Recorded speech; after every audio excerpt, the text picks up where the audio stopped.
Injection, आप समझ भी नहीं पाते, 3-4 सेकंड में जवान लड़खड़ाती है, फिर पता भी नहीं चलता क्या हुआ। फिर 5 घंटे बाद जब होश आता है तब दर्द होता है पूरे शरीर में, फिर आदमी उछलने कूदने लगता है, बहुत दर्द हो रहा है, लेकिन सर्जरी में पता भी नहीं चलता है। तो ये वो दवाई है जो हमें बेहोश कर देती है। इसी दवाई की एक सीमित मात्रा दी जाती है नार्को टेस्ट में, और इसलिए इस दवाई का एक नाम होता है ट्रुथ सीरम। ट्रुथ सीरम का मतलब हुआ एक ऐसी दवाई जो आदमी से सच बुलवाती है। इसका एक प्रसिद्ध नाम है ट्रुथ सीरम। तो क्या होता है, इस दवाई का असली पर्पज है कि इसको दें तो कुछ घंटों के लिए व्यक्ति एकदम एक खास अवस्था में चला जाता है। उस अवस्था का नाम होता है हिप्नोटिक स्टेट। आपने हिप्नोटिज्म का नाम सुना है? हिप्नोटिज्म में हम जिस स्टेज में जाते हैं उसका नाम है हिप्नोटिक स्टेट। आप सम्मोहित हैं, किसी ने आपको सम्मोहित कर लिया, और सम्मोहन कई लोग सच में करते हैं, उसके पीछे एक पूरी न्यूरोसाइंस काम करती है। पैरासाइकोलॉजी में आजकल खूब स्टडीज इस पे होती हैं, कभी वो भी डिस्कस करेंगे। जब कोई हिप्नोटिक स्टेट में होता है या हिप्नोटाइज हो गया होता है, इसका मतलब ये जो दवाई से हुआ, और भी तरीके हो सकते हैं। इस समय क्या होता है, एक सिडेटिव स्टेट कहते हैं, वो भी इसी का नाम है। तो इनमें से कोई भी शब्द आप पढ़े उसका वही मतलब। इसमें होता क्या है, आप सोए नहीं हैं, आप जाग रहे हैं, हल्की हल्की चेतना है, बीच में नींद आ जाती है, फिर कोई थप्पड़ मार के उठा देगा तो उड़ जाएंगे, ये चलता रहता है। इस समय आपकी basic intelligence, basic response system काम कर रहा है। किसी ने आपसे क्वेश्चन पूछा, आप उसका आंसर दे पा रहे हैं, कोई दिक्कत नहीं। हाँ, ये है कि पूरा सेंटेंस नहीं बोल पा रहे, थोड़ा सा बोलते हैं, सो जाते हैं, फिर उठाया, फिर थोड़ा सा बोला, ये सब चलता रहता है। आपकी मेमोरी काम कर रही है, उसमें कहीं कोई दिक्कत नहीं है, आप क्वेश्चन आंसर कर पा रहे हैं, मेमोरी कर पा रहे हैं, ठीक है वहां तक। लेकिन जो एक चीज होती है इमेजिनेशन, एक चीज होती है क्रिएटिविटी, एक चीज होती है एनालिसिस या एनालिटिकल एबिलिटी, ये आपकी उस समय गायब हो जाती है। आप कुछ इमेजिन नहीं कर सकते, कुछ नया नहीं सोच सकते, ये नहीं सोच सकते कि इस सवाल का जवाब देने से मुझ पर क्या असर पड़ेगा, एनालाइज नहीं कर पाएंगे। और इसका मतलब ये हुआ क्योंकि आप ये सब कर नहीं पा रहे, आप कोई नई कहानी जोड़ नहीं पाएंगे। वरना कोई आपसे पूछे कहाँ गए थे, तो मैं चिंटू के पास गया था, गए थे चिंटी के पास, लेकिन आप बोल रहे चिंटू के पास गया था। पापा भी समझदार है, पापा ने फोन कर दिया उसको। और दोस्त लोग इतने बढ़िया होते हैं, पहले से उनकी अंडरस्टैंडिंग रहती है। जैसे फोन आया एक्स के पापा का चिंटू के पास कि बेटा तुम्हारे पास आया था, बोला हाँ अंकल अभी तो गया, अभी 1 मिनट पहले गया, अभी। क्योंकि उसको पता है जब भी अंकल का फोन है ये बोलना है। एक तो जोक चल रहा था कि एक बच्चा घर पे नहीं है, तो पेरेंट्स ने 10 दोस्तों को फोन किया, उनमें से 8 ने कहा अभी भी गया है, दूर दूर रहते थे, अभी भी गया है। एक ने कहा अंकल बाथरूम में भी आ रहा है, और एक तो आवाज बदल के बोला मैं ही तो बोल रहा हूँ पापा, जबकि वो घर में था बच्चा। दोस्त तो पार्टनर्स इन क्राइम है ना, वो तो हिस्सेदार हैं, उनकी गवाही की क्या वैल्यू है। लेकिन जब कोई गवाही लेगा, अब मान लीजिए कि कोई फंस गया और उसको ये इंजेक्शन लगा दिया, और फिर उससे पूछा, अब मैं अगला सवाल पूछूंगा क्या पेरेंट्स के हाथ में आना चाहिए कि आप घर आए, पेरेंट्स लगाए इंजेक्शन, लेटाया कि चल बेटा आप बताना शुरू कर कहाँ गया था, और आप सारे नाम बता देंगे उसके बाद, तो कितना रिस्की हो जाएगा। तो आप इमेजिन नहीं कर सकते। सामान्य स्थिति में क्या होता है, पापा ने कुछ पूछा, बेटा पैसे दिए थे इतने कहाँ चले गए, आपको सोचा नहीं था पहले आपने सवाल आएगा। अब जवाब देने के प्रोसेस में आपका दिमाग इतना तेज चल रहा है उस समय, आप इमेजिन कर रहे हैं क्या बोल के रास्ता निकालूं, और आप कुछ ऐसे खर्चे बताएंगे जो बहुत जेन्युइन लगेंगे, और थे नहीं लेकिन आप बोल देंगे, क्योंकि आप क्रिएटिव हैं, इमेजिनेशन है, एनालाइज कर पा रहे हैं। ये सारी क्षमताएं खत्म हो गई इस इंजेक्शन के बाद। और अभी व्यक्ति लेटा हुआ है, इससे बातचीत चल रही है, इससे पूछ रहे हैं अब बताओ चाकू कहाँ छुपाया था, अब बताओ फ्रिज में क्या क्या रखा था, अब बताओ अंगूठी किसको दी थी, इस तरह के। और कभी कभी हाँ या ना वाले सवाल जवाब उस तरह से होता है। ये बहुत ही ऑथेंटिक किस्म का टेस्ट होता है। मतलब अभी इस पर डिबेट चल रही है, अलग बात है, लेकिन बहुत मजे की बात है कि नार्को एनालिसिस अपने आप में एक बहुत ही ऑथेंटिक टेस्ट हो सकता है कुछ मामलों में। इसके एग्जाम्पल अगर आपको देखने हो, इसका प्रयोग पहली बार हमारे देश में हुआ था गोधरा के मामले में। गोधरा को 2002 का एक प्रसंग था, रेल में जो आग लगी उसके बाद दंगे हुए। तो जो रेल में आग लगी जिन लोगों पर आरोप था उनका नार्को टेस्ट हुआ। उसके बाद कई मामलों में हुआ। आपने एक मामला सुना होगा आरुषि हत्याकांड, तलवार फिल्म 2015 में आई है, देखिए तो बढ़िया, नहीं तो देखिए उसमें नार्को टेस्ट पूरा होता हुआ दिखाया हुआ है। वो नार्को टेस्ट है जो आरुषि के फादर के 3 स्टाफ मेंबर्स पे हुआ था, जिनमें सबसे फेमस टेस्ट हुआ था कृष्णा का। और उसकी जो रिपोर्ट, उसकी जो वीडियोग्राफी थी वो लीक भी हो गई थी, लीक हो गई थी या क्या जैसे भी हुआ, मतलब लीक हो गई थी, और बहुत लोगों ने देखा। उसी के बेस पे फिल्म बनी तलवार। तलवार नाम की फिल्म है जो विदेशों में गिल्टी नाम से आई थी, यहाँ तलवार नाम से आई थी। उससे पूरा नार्को टेस्ट का प्रोसेस बताया हुआ कैसे कैसे होता है। नार्को टेस्ट से बचना लगभग नामुमकिन है, क्योंकि आप पॉलीग्राफ में ये कर सकते हैं कि इमोशंस को कंट्रोल कर लिया, इसमें तो कुछ है ही नहीं आपके कंट्रोल में, इसमें कैसे कंट्रोल करेंगे। इसके जो सबसे सक्सेसफुल नमूना है, आपने तेलगी का मामला सुना है कभी? नहीं सुना होगा, एक अब्दुल करीम तेलगी नाम का आदमी था, 1980-90 के दशक में उसने क्या किया, स्टाम्प पेपर्स का घोटाला किया, बहुत बड़ा, मतलब कई 100 करोड़ रुपए घोटाला था। तो नकली स्टाम्प पेपर बना के बेचता था, और सुनने में आया था कि बहुत बड़े बड़े राजनेता शामिल हैं उसके गैंग में। अरेस्ट हुआ तो फिर उसकी मृत्यु हो गई, नार्को टेस्ट हुआ और मजे की बात है, नार्को टेस्ट में उसने 2 बड़े नेताओं के नाम बोल दिए, बेहोश था, कंट्रोल नहीं कर पाया। क्वेश्चन पूछा कि कौन लोग तुम्हारे साथ शामिल थे, कौन नेता शामिल थे, नाम बोल दिए, ये और ये, और दोनों बड़े नेता। अब मैं नाम बोलूंगा नहीं क्योंकि अंत में साबित हुआ नहीं वो चीज। अब पूरे देश में तूफान मच गया, इस पे नहीं कि नेताओं ने ऐसा क्यों किया, इस पे कि ऐसे टेस्ट क्यों हुआ, ऐसा टेस्ट नहीं होना चाहिए जिससे नेता फंसते हैं, क्यों होना चाहिए टेस्ट ऐसा। इतना तूफान मचा, लेकिन सजा इसलिए नहीं हुई क्योंकि नार्को टेस्ट में कही गई बातें एविडेंस के तौर पर एडमिसिबल नहीं होती हैं। क्यों नहीं होती, आगे समझेंगे थोड़ा सा। लेकिन वो बात पूरे देश को पता लग गई, किस किस का नाम है सबको पता लग गया। अब आप घर जाकर सर्च करेंगे कौन कौन था, है ना, कर लीजिए। इस केस का सबसे अच्छा, इस तकनीक का सबसे अच्छा प्रयोग एक और हुआ, कसाब का नाम जानते हैं, जो 26/11 वाला मामला मुंबई पे हमला हुआ, अजमल कसाब अकेला सर्वाइवर था जो उस ग्रुप का था। हालांकि उसने बहुत सारी बातें रिवील कर दी इन्वेस्टिगेशन में।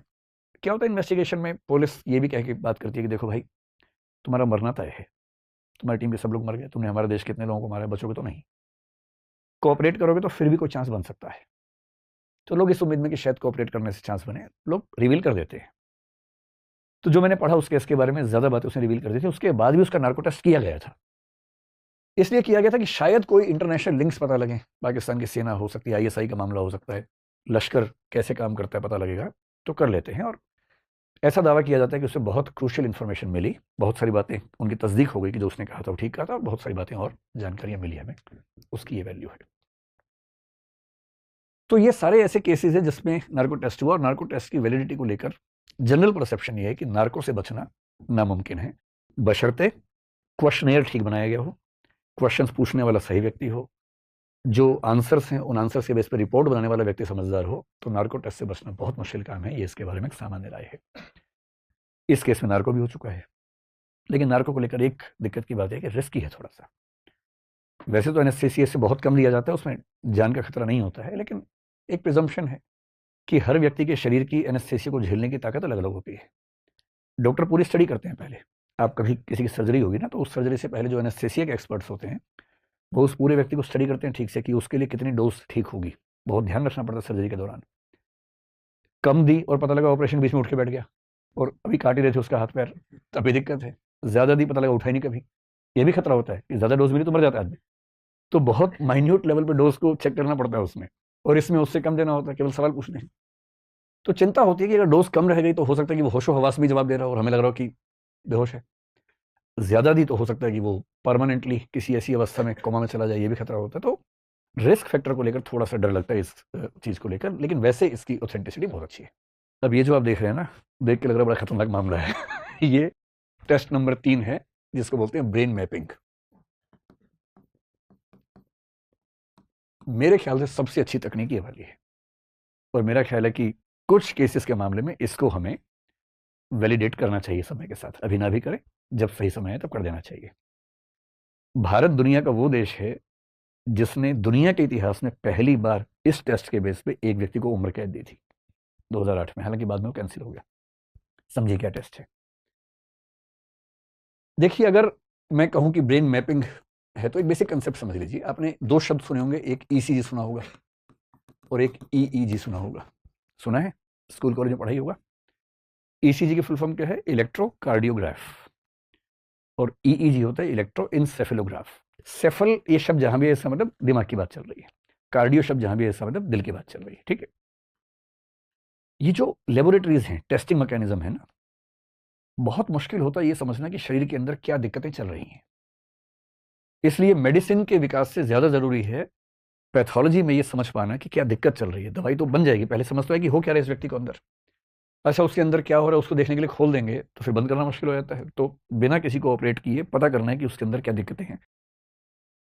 इसी प्रोसेस में सारी तकनीकें आती हैं, जिनका अगला स्तर एमआरआई है, सीटी स्कैन है, वो आपने सुना होगा इन सबका नाम। ईसीजी क्या होता है, ये दोनों इलेक्ट्रो से शुरू हो रहे हैं, इलेक्ट्रोकार्डियोग्राम, इलेक्ट्रोएन्सेफेलोग्राफी। हम लोग सोचते हैं कि आत्मा है, चेतना है, वो सब सोचते हैं, लेकिन न्यूरो साइंस में जितनी स्टडीज हो रही हैं, न्यूरो साइंस इस समय की बहुत महत्वपूर्ण साइंस है। न्यूरो साइंस का मतलब है दिमाग, ब्रेन को स्टडी करना। कुछ तो इतने इंटरेस्टिंग केसेस हैं। कुछ लोगों ने एक स्टडी निकाली कि ब्रेन के जो बहुत सारे पार्ट्स हैं उसमें एक पार्ट होता है प्री फ्रंटल कॉर्टेक्स, कहते हैं उस पार्ट को। और बहुत स्टडीज हुई तो पता लगा कि हमारे दिमाग के कौन से हिस्से किस चीज के लिए जिम्मेदार हैं। ये दिमाग की फोटो है, और इस दिमाग का आगे जो हिस्सा ये है, इसको बोलते हैं प्री फ्रंटल कॉर्टेक्स।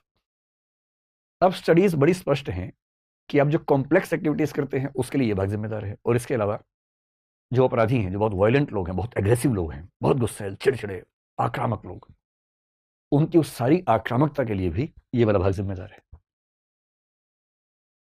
तो न्यूरो क्रिमिनोलॉजी में एक समाधान ये आया कि भाई जैसे मान लीजिए कोई व्यक्ति है, रेप किया, मर्डर कर दिया उसने किसी का, आपने 14 साल जेल में डाला उसको, जेल में 4 मर्डर कर दिए। अब जेल के कैदी भी कह रहे हैं सर इसको छोड़ दीजिए, बस इसी तरह से हमें जेल में रख लीजिए और इसको छोड़ दीजिए। आप एकांत कारावास में रखेंगे तो उसके फंडामेंटल राइट्स खत्म होते हैं। तो अमेरिका में 1930s के आसपास से एक प्रयोग चला, वैसे 1870s के आसपास से हो गया था शुरू। लोबोटॉमी एक सर्जरी होती है, ल्यूकोटमी भी कहते हैं उसको, दोनों नाम चलते हैं। तो एक बात कहिए कि अगर हम इस पार्ट का बाकी ब्रेन के साथ कनेक्शन काट दें, कनेक्शन कैसे, वो जो वायरिंग है बेसिकली समझ लीजिए, जो वायर्स जा रही हैं, जो मतलब नसें जा रही हैं, उसको जब हम काट दें बीच में से, ये पार्ट भी रहेगा, निकालने की जरूरत नहीं, बहुत बड़ा पार्ट है, निकालना वैसे मुश्किल काम हो जाएगा, केवल कनेक्शन काट देना है। तो क्या होगा कि व्यक्ति गुस्सा करना चाहेगा तो भी गुस्सा नहीं कर पाएगा, क्योंकि दिमाग का वो वाला पार्ट काम ही नहीं कर रहा कि गुस्सा कर सके। और ये सर्जरी अमेरिका में 1930-40 के बाद हजारों लाखों लोगों की हुई। यहां तक हुआ कि कोई बच्चा है बहुत चिड़चिड़ा है, बहुत आक्रामक कोई व्यक्ति है, या उस व्यक्ति को कोई प्रॉब्लम है, सिजोफ्रेनिया एक प्रॉब्लम होती है साइकोलॉजी में, स्किजोफ्रेनिया बोलते हैं।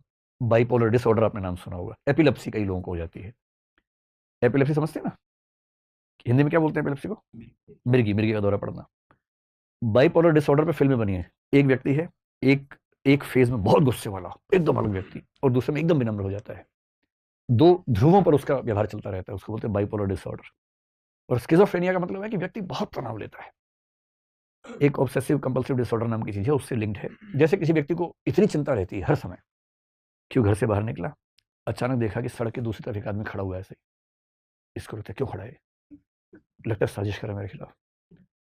तब तक उस आदमी ने किसी और को ऐसे इशारा किया, ओहो ये भी शामिल है, दोनों मिलकर मेरी हत्या कर देंगे लगता है, अब मैं क्या करूं। अपने घर के अंदर भागा, टेबल के नीचे जाकर छुप गया, और 2 घंटे निकल नहीं रहा। फिर घर में कोई आया, उसने कहा अंदर क्या कर रहे हो, बाहर आओ। इसको लग रहा है तुम भी शामिल हो। इस तरह के तनाव, इस तरह की एंग्जाइटी कुछ लोगों को होती है। तो ये स्किजोफ्रेनिया के बहुत सारे लक्षणों में से एक लक्षण कुछ लोगों को ऐसा दिखता है। ये वो लोग हैं जिनका दिमाग कंट्रोल नहीं हो पाता, वो सब प्रॉब्लम्स यहां से होती हैं।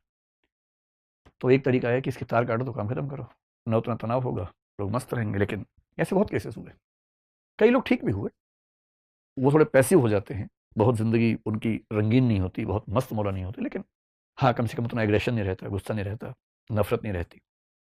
कभी कभी गलत भी हो जाता है। अमेरिका में एक राष्ट्रपति का नाम सुना होगा आपने, जॉन एफ कैनेडी। अमेरिका सबसे स्मार्ट राष्ट्रपति हुए, सबसे सुंदर राष्ट्रपति।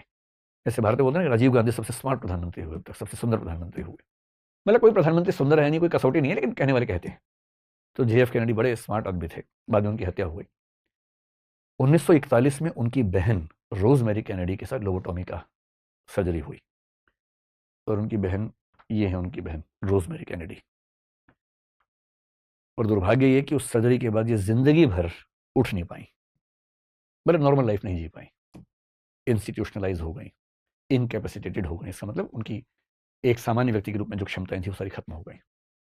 तो आजकल न्यूरो क्रिमिनोलॉजी में, आजकल न्यूरो मेडिकल साइंसेस में बहुत सारी नई चीज़ें आ रही हैं, जिनमें से कुछ चीज़ों को हम समझेंगे। और उसमें से एक चीज़ ECG और EEG आई। न्यूरो मतलब EEG, ECG तो हार्ट का मामला है। तो होता क्या है कि हमारे शरीर के अंदर जो कनेक्टिविटीज़ हैं वो सारी इलेक्ट्रिकल पल्सेस के रूप में होती है। तो जब हमारा दिल है, दिल क्या करता है, फैलता है, सिकुड़ता है, फैलता है, सिकुड़ता है। तो जब दिल सिकुड़ता है, कॉन्ट्रैक्ट होता है ना, उस समय जो इलेक्ट्रिकल एक्टिविटी जनरेट होती है बॉडी में, उसको हम कैप्चर कर लेते हैं कैसे, ECG से।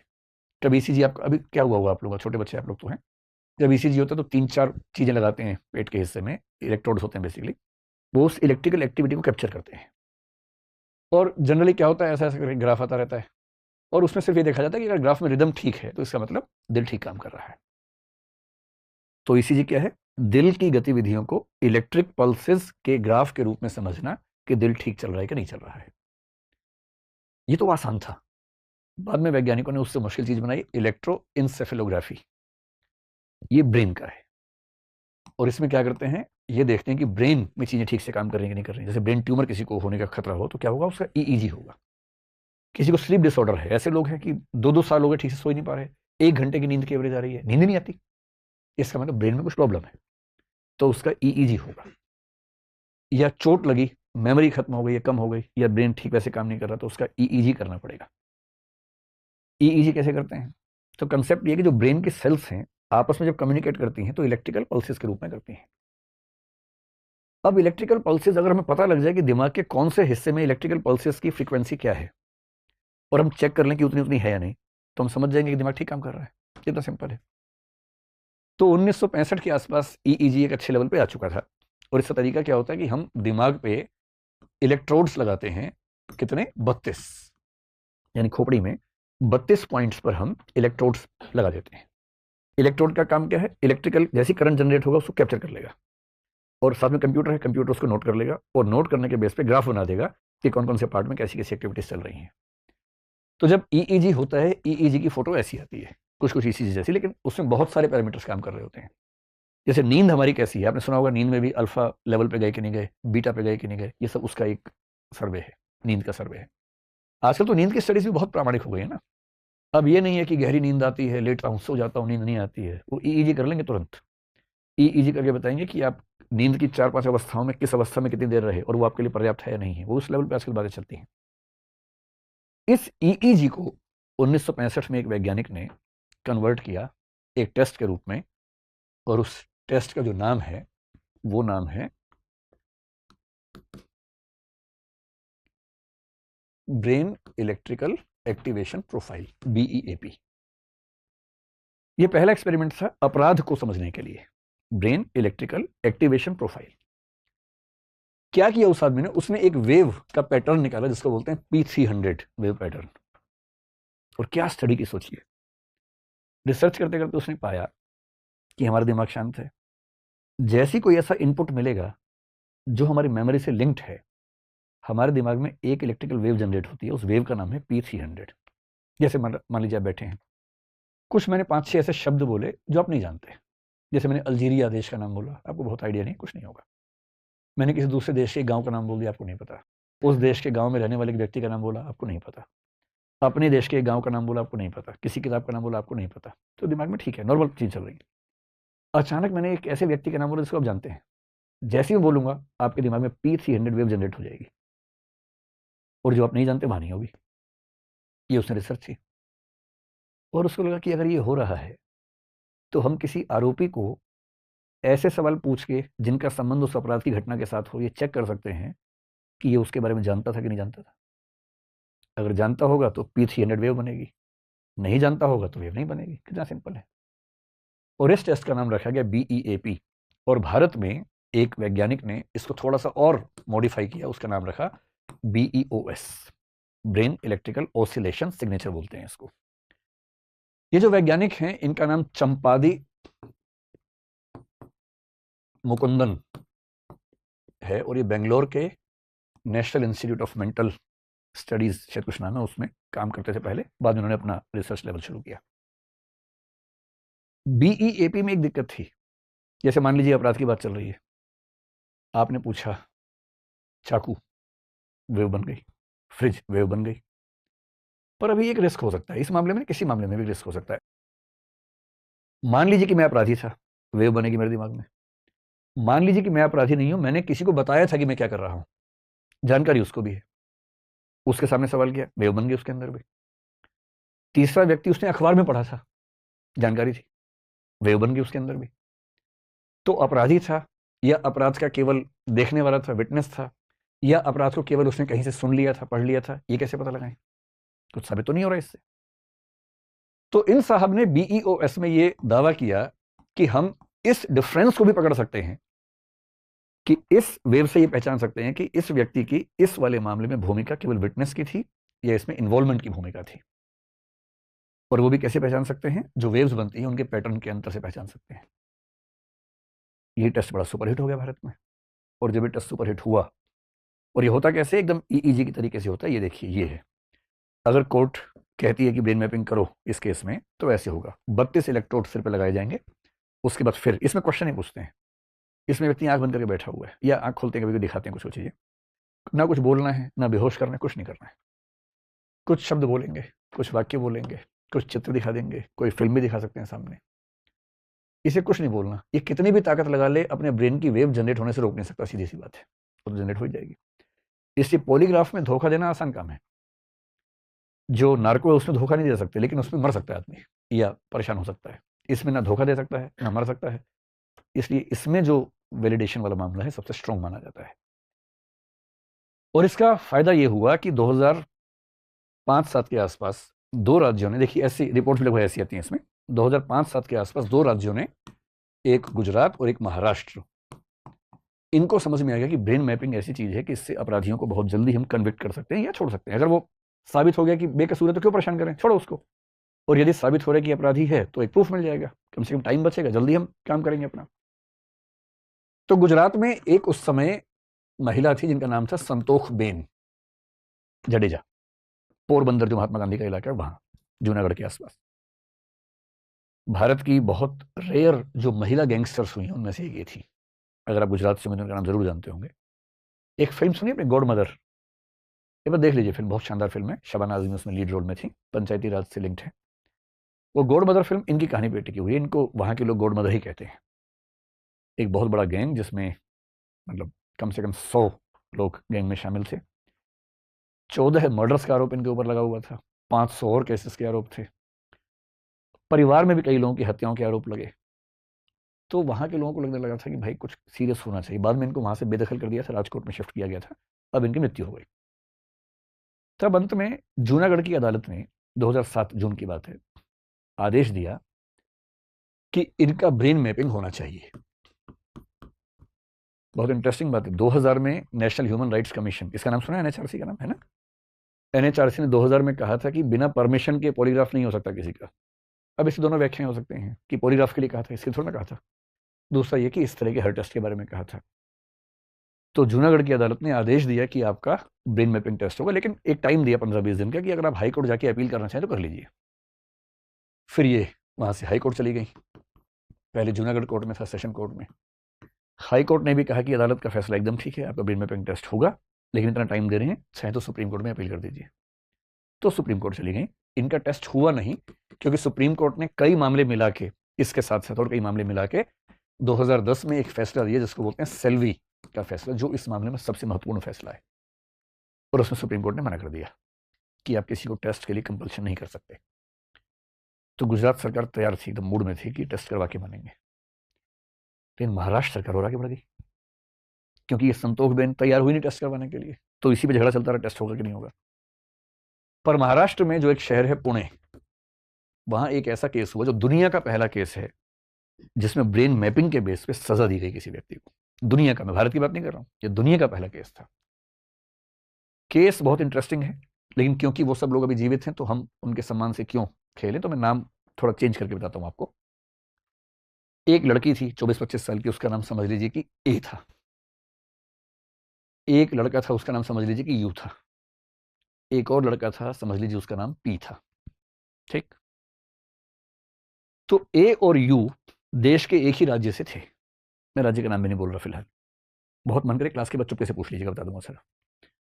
तो एक ही राज्य से थे, प्रेम करते थे, इनकी फैमिलीज मान गई, एंगेजमेंट भी हो गई कि ठीक है शादी करेंगे, पर अभी छोटे हैं, पढ़ाई लिखाई कर ले, बाद में शादी कर देंगे। तो ये दोनों बच्चे एमबीए करने के लिए पुणे आए, पढ़ने लगे, और ये तय था कि शादी करेंगे आगे चल के। ये जो मिस्टर पी हैं, ये भी एमबीए करने के लिए पुणे आए, और ये आए थे देश के किसी और हिस्से से, मैं क्यों शहर का नाम लिखूं, देश के किसी और हिस्से से आए थे। ठीक। ये भी वहां पढ़ने आए थे, एक ही क्लास में थे। जैसा फिल्मों में होता है वैसे ही हो गया। जो मिस ए हैं, कहते हैं कि इनको धीरे धीरे लगा कि नहीं, मेरे लिए सही जीवन साथी मिस्टर पी होंगे, यू नहीं होंगे। तो ए और पी में प्रेम हो गया, और यू बेचारा अकेला हो गया। तो यू ने अपने पेरेंट्स से कहा, दूसरे पेरेंट्स से कहा कि क्या खेल चल रहा है मेरे साथ। तो पेरेंट्स ने भी समझाया दोनों को। उसके बाद कहते हैं जो केस में लिखा हुआ है, ए और पी वहां से भाग गए, खूब हल्ला मचा, शोर हुआ, खूब हुआ। अंत में फिर ए वापस वहां पहुंची और उसने यू से कहा, आप समझ रहे हैं यू कौन है, यू कौन है, जैसे शादी होने वाली थी, ठीक है। तो उसने यू को बुलाया एक रेस्टोरेंट में, बहुत फेमस रेस्टोरेंट बुलाया पुणे में। तो यू आया, नाराज भी था। तो उसने कहा नाराज मत हो, गलतियां हो जाती हैं, मैं भी शिरडी के मंदिर गई थी, वहां से प्रसाद लाई हूं, सब ठीक होगा, लो प्रसाद तो खाओ। तो उसने प्रसाद खाया। आरोप है कि प्रसाद में आर्सेनिक मिला हुआ था, और इतना ज्यादा मिला हुआ था कि प्रसाद खाने के कुछ सेकंड्स के बाद उस व्यक्ति को दिक्कत हुई और कुछ मिनटों में उसकी मृत्यु हो गई। किसकी मौत हुई बताओ, पता है ना, यू की हुई। हाँ, यू की मौत हो गई। पुलिस आ गई तो ये पहले माना गया कि एक्सीडेंटल डेथ है, पता नहीं क्या था। फिर जो यू मरा था उसके पेरेंट्स ने आरोप लगाया ए पे, पूरी कहानी बताई पुलिस को। फिर ए पे चार्ज लगा, इन्वेस्टिगेशन हुई, सबूत कोई था नहीं। उस समय तक सीसीटीवी उस तरह से होते नहीं थे। ये भी साबित नहीं हो सकता था कि प्रसाद ए ने यू को दिया। कैसे साबित हो जाएगा, सीसीटीवी तो है नहीं, और कोई चुपके से कुछ कहे खाने के लिए, कोई और वहां पर देख नहीं रहा, कैसे साबित होगा। तो पुलिस ने अपनी तरफ से बहुत सारी कोशिश की, लेकिन कुछ साबित कर नहीं पा रही थी। अंत में उस केस में तय हुआ कि भाई हम BEOS करवाएंगे, और इनसे कहा गया मिस ए से कि आप ये टेस्ट करवा लीजिए। पुलिस समझाती है कि देखो टेस्ट करवा लो, तुम तो ईमानदार हो, इससे बच जाओगे, बहुत ठोस बात हो जाएगी, टेंशन मतलब उसमें कुछ नहीं होता है, लेकिन हाँ बात अच्छी हो जाती है। अभियुक्त सोचते अच्छा इससे मैं कम से कम 3rd डिग्री से बच जाऊंगा, कम से कम पिटाई नहीं होगी मेरी। तो लोग कहते हैं अच्छा ठीक है करवा लेते हैं। तो उसकी परमिशन से ही हुआ, और इस टेस्ट में साबित हो गया कि उसी ने खून किया है। क्वेश्चन ऐसे पूछते हैं, प्रसाद, बत्ती जल गई। फिर 4 सवाल ऐसे पूछे, पेड़ पौधे कुछ नहीं जल रहा। प्रसाद में आर्सेनिक, फिर बत्ती जल गई। फिर आर्सेनिक कहाँ से खरीदा था, उस शॉप का नाम बोला, बत्ती जल गई। और ऐसे करते करते 15-20 सवाल जिनको लिंक किया जाए तो साबित होता है कि हाँ इसी व्यक्ति ने ऐसा किया। और ये BEOS की रिपोर्ट कोर्ट में गई, और उस कोर्ट में जो जज थी शालिनी, उनका नाम था, शालिनी जोशी नाम था, शालिनी फलसावकर जोशी शायद नाम था पूरा।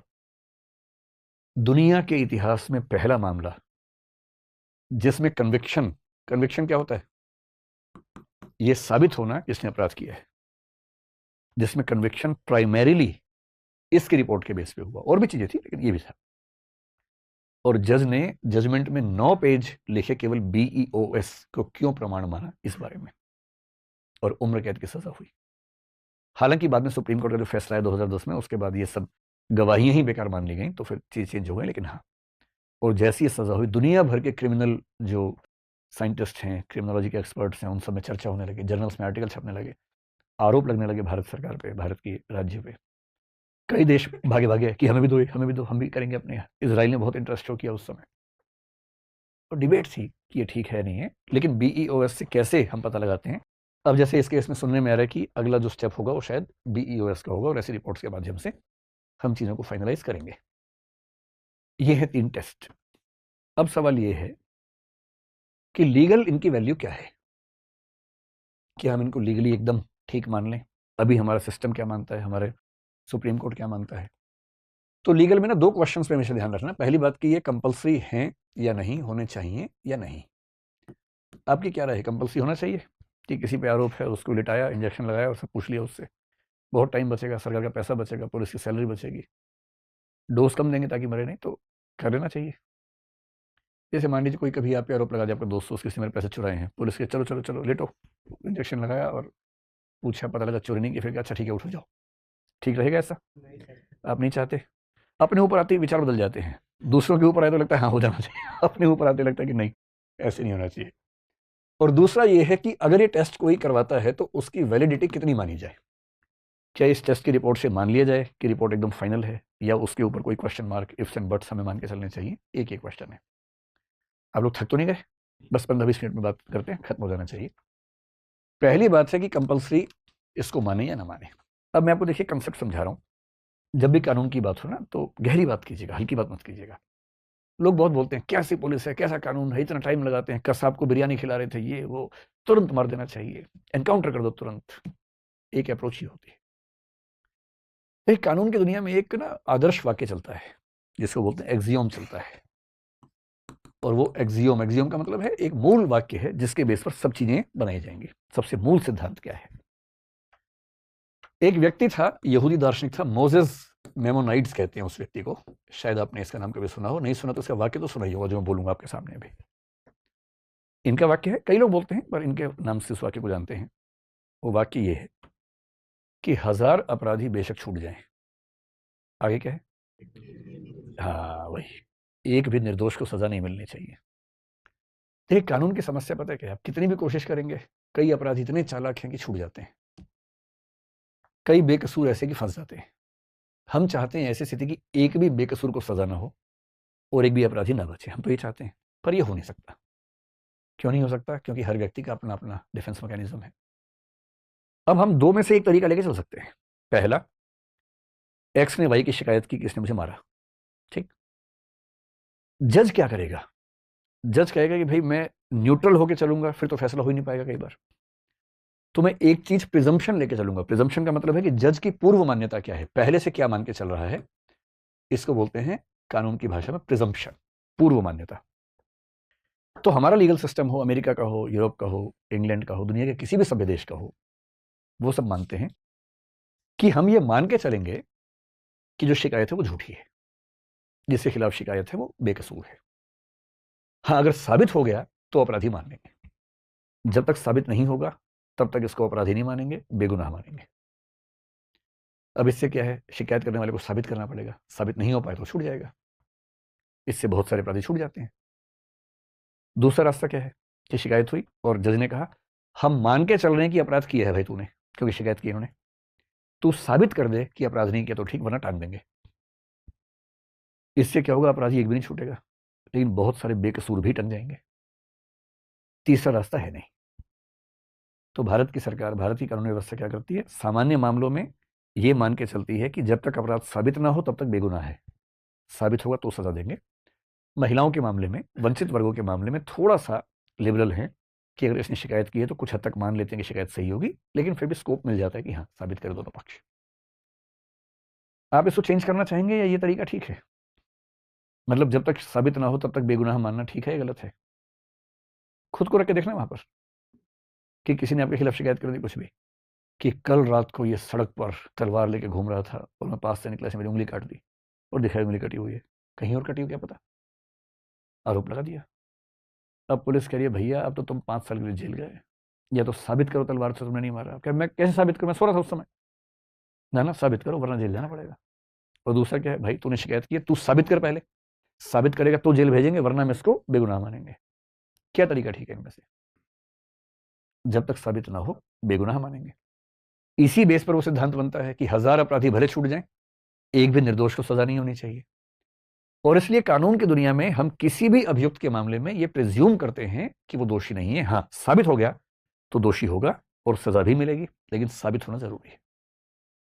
अब हमारे संविधान निर्माताओं के सामने यह संकट था, और वो संकट होता ही जैसे मैंने आपको नॉर्थ कोरिया के नाम से कहानी सुनाई।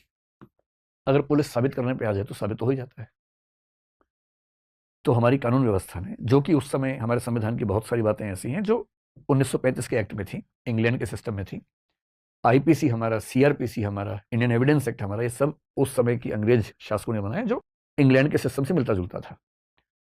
जगह जगह इस बात की सावधानी रखी गई कि कहीं पुलिस थर्ड डिग्री का इस्तेमाल करके लोगों को मजबूर ना कर दे अपने अपराध मानने के लिए जो उन्होंने किए भी ना हो, तो उनको बचाना बहुत जरूरी है। तो हमारे संविधान में, संविधान क्या है, संविधान का मतलब है सबसे महत्वपूर्ण और सबसे बुनियादी कानून जिस पर देश चलता है। बाकी भी कानून है पर बाकी कानून उसके नीचे है, उसके अनुसार चलते हैं, लेकिन सबसे महत्वपूर्ण जो कानून होता है उसको बोलते हैं संविधान या कॉन्स्टिट्यूशन। हमारे कॉन्स्टिट्यूशन में एक आर्टिकल है 20 और उसका जो तीसरा भाग है 20 क्लॉज 3 जिसको बोलते हैं, उसमें एक वाक्य लिखा हुआ है जिसका हिंदी सरल भाषा भाव ये है कि अगर कोई व्यक्ति अभियुक्त है, आरोपी है, एक्यूज है, तो उसे स्वयं अपने विरुद्ध गवाही देने के लिए बाध्य नहीं किया जाएगा। Someone accused for any crime shall not be compelled to be a witness against himself. आप पर कोई आरोप लगा दिया किसी ने, आरोप तो कोई भी लगा सकता है, किस पे नहीं लगते आरोप। अब पुलिस ने कहा भाई तेरे ऊपर आरोप है चोरी का, इधर आ, तूने की है? आपने कहा नहीं। अच्छा, साइड वाले कमरे में चल। और वहां लाठी भाला तोप लेके आ गए, मार मार के अंत में आदमी को लगता है यार चोरी मान लेता हूँ, ठीक है ये तो जान से मार देगा। आपने कहा हाँ मैंने चोरी की, मैंने चोरी की। बोले हम तो पहले कह रहे थे, चल लिख के दे मैंने चोरी की। मैंने कहा मैंने चोरी की है।